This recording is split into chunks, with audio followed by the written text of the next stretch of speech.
Hatching time usually brings the condors down from the mountains, enormous vultures with a 10-foot wingspan, to break eggs and attack the young chicks. The guano islands are run as a business, and so the guardians have orders to shoot these predators, along with the turkey vulture and the seagulls. In addition, hundreds of gulls' eggs are destroyed every year to protect the guano birds. But the biggest threat to the guano bird comes from the Pacific Ocean itself. The anchovy doesn't find much plankton in water over 19 degrees centigrade. Normally the water temperature is several degrees lower, thanks to the Peru current. But occasionally warm water presses in and forces the cold water hard against the coast and down. The anchovy stays with the cold water, and there's no more food for the birds. They're even driven to fishing in the breakers. Many fall exhausted into the sea, and their bodies are washed up on the beaches. The last time this happened, in 1965, the pelicans, normally the most timid of the birds, found an answer. They invaded Lima, the capital city, dropping in on the roofs in their thousands, like a scene from a Hitchcock film.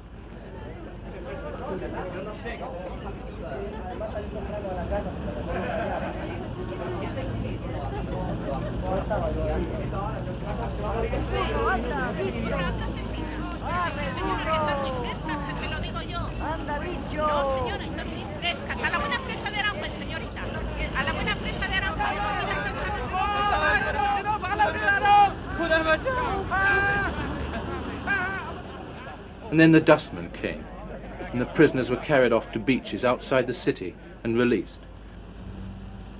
The local RSPCA tried to feed some of them, but there were just too many. This disaster has occurred at least 13 times since 1891, and the birds have always recovered. It's a natural way of regulating a population explosion. The British fisheries biologist Tony Bird has been studying the problem for the last 2 years. The first thing that happened in the disasters of 63 and 65 was the desertion of the nesting sites by the adults. This is an uncommon thing for birds to do, to go and abandon their chicks on the nests. And you must think that it must have been extremely uncomfortable for them to exist on the nesting sites, for them to have to do this sort of thing, to go away and leave their chicks.